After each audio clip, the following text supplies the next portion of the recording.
We provide you the platform to turn your dreams into reality. Give wings to your aspirations with KR Mangalam University.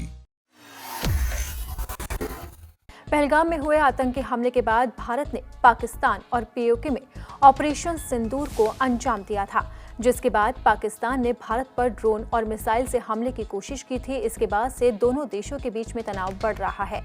इस बीच पाकिस्तान के निर्वासित नेता और मुत्तहिदा कौमी movement यानी कि MQM के फाउंडर अल्ताफ हुसैन ने प्रधानमंत्री नरेंद्र मोदी से एक मदद की गुहार लगाई है। उन्होंने पीएम मोदी से मुहाजिरों को बचाने का अनुरोध किया है। अल्ताफ हुसैन ने पीएम मोदी से अनुरोध करते हुए कहा है कि बंटवारे के बाद भारत से आकर पाकिस्तान में बसे उर्दू बोलने वाले शरणार्थियों यानी कि मुहाजिरों के उत्पीड़न का मुद्दा अंतर्राष्ट्रीय स्तर पर उठाएं। लंदन में एक कार्यक्रम के दौरान हुसैन ने ये अपील की है। इसके साथ ही उन्होंने बलोच लोगों का समर्थन करने के लिए पीएम मोदी की प्रशंसा की और इसे साहसी और नैतिक रूप से सराहनीय कदम बताया।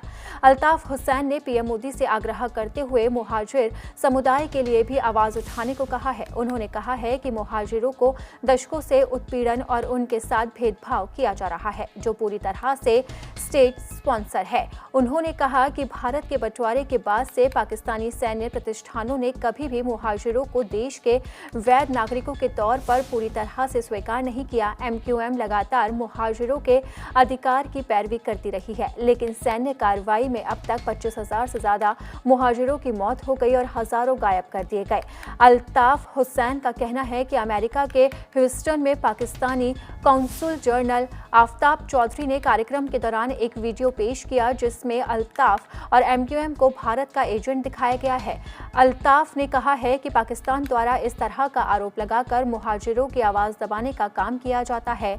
उन्होंने कहा कि पीएम मोदी अंतर्राष्ट्रीय स्तर पर मुहाजिरों की आवाज उठाएं और अंतर्राष्ट्रीय मानवाधिकार संगठन समुदाय के लोगों के मौलिक अधिकारों की सुरक्षा करें। जहां एक तरफ पाकिस्तान के नेता भारत से मदद मांग रहे हैं, तो वहीं दूसरी तरफ शहबाज शरीफ गीदड़ भपकी दे रही हैं। पाकिस्तान ने एक बार फिर से भारत को गीदड़ भपकी देते हुए कहा कि हम शांति चाहते हैं, लेकिन हमें खतरा हुआ तो हम उसका जवाब देंगे। पाकिस्तान का कहना है कि पीएम मोदी ने जिस तरह से हिंसा की बात की है, वो एक न्यूक्लियर ताकत रखने वाले देश को शोभा नहीं देता। इससे क्षेत्रीय शांति को खतरा है। ऑपरेशन सिंदूर के बाद से पाकिस्तान पहले से ही तिलमिलाया हुआ है और अब पीएम मोदी की तरफ से दिए गए बयान के बाद वो और ज्यादा घबरा गया है।